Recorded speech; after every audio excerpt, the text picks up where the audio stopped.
પવિત્ર ને પુનિત ભૂમિ અડાલજ ગામ, એમાં આપણા આદરણીય સંત શ્રી દયારામ મહારાજ એમનો 200 શરીરનો ત્યાગ કરીને જે પુરુષો થયા, એમના ઉપલક્ષમાં આજે એમના ધર્મપત્ની મધુબા એમના સમસ્ત પરિવારે મળીને મહારાજશ્રીનો જે પરમ પાવન પ્રસંગ ખૂબ હરસભેર ઉજીવન મોટી સંખ્યામાં અહીંયા મહાપુરુષો ઉપસ્થિત થયા.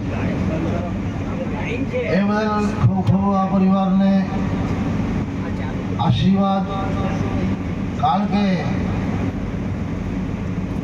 આવા બધો જે પોતાની પરંપરા નિભાવી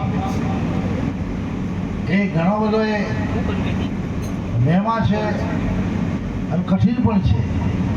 હરેક માણસને નિભાવી શકતા નથી. એટલે સજ્જનો, આ પરિવારને ખૂબ ખૂબ ધન્યવાદ. આજના પ્રસંગમાં એમ તો અહીંયા મહાપુરુષો ખૂબ છે જેના આપણે બધાના નામ લઈ શકીએ નહીં. આદરણીય પૃથ્વીરામજી બાપુ અહીંયા, આપણા મધુબા, પૂર્ણરામ મહારાજ, અમારા ગદ્દારી મહારાજ, નરેન્દ્રરામ મહારાજ વગેરે તમામ સંતો આજના મંચ ઉપર તમામને ચરણોમાં મારા સાદર પ્રણામ. ખરેખર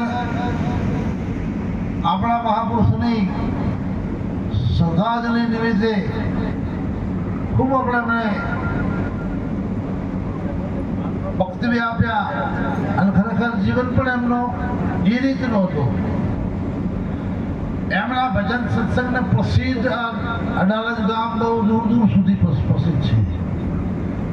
અને મને પણ એમણે 2-3 વખત આમંત્રણ આપ્યું, પણ કારણવશ ના આવી શકે.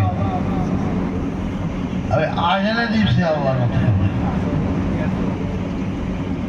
એટલે એ પુરુષો મરતા ક્યારેય નથી, એ પુરુષો મોજૂદ જ હોય છે.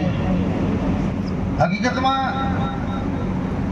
માણસની જેની કીર્તિ જીવતી રહે છે એ માણસ કોઈ દિવસે મરતો નથી જગતમાંથી.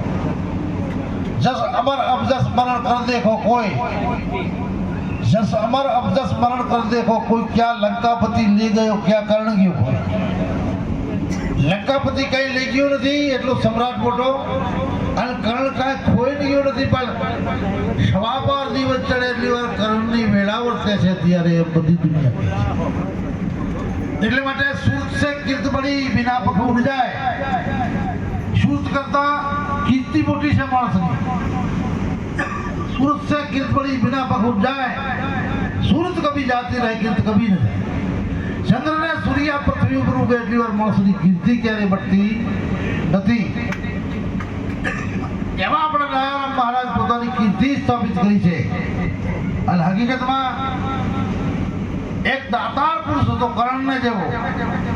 કારણ કે કર્ણને રણ મેદાનમાં હવે બરાબર પ્રાણ નીકળવાનો સમય છે ત્યારે ભગવાન શ્રી કૃષ્ણ બ્રાહ્મણનો વેશ લઈને જાય છે.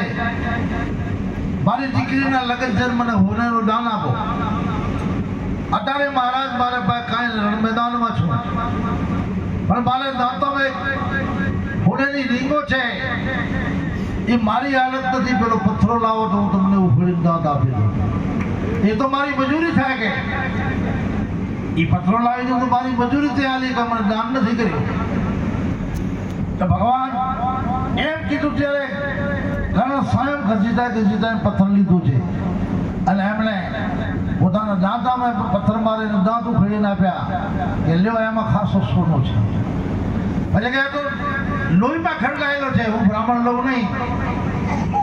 એટલે એમને એ હાલતમાં બાણ મારીને પૃથ્વીથી ગંગા પ્રગટ કરીને એને સાફ સૂફ કરીને ત્યારે ભગવાન પ્રગટ થાય છે કે વાહ, ખરેખર જેમ હકીકતમાં તું જે જીવન જીવ્યું તેવો આજ અંતિમ શ્વાસ સુધી તારો જીવવાની તારે ક્ષમતા રહી છે. આ માંગતું હવે મારેથી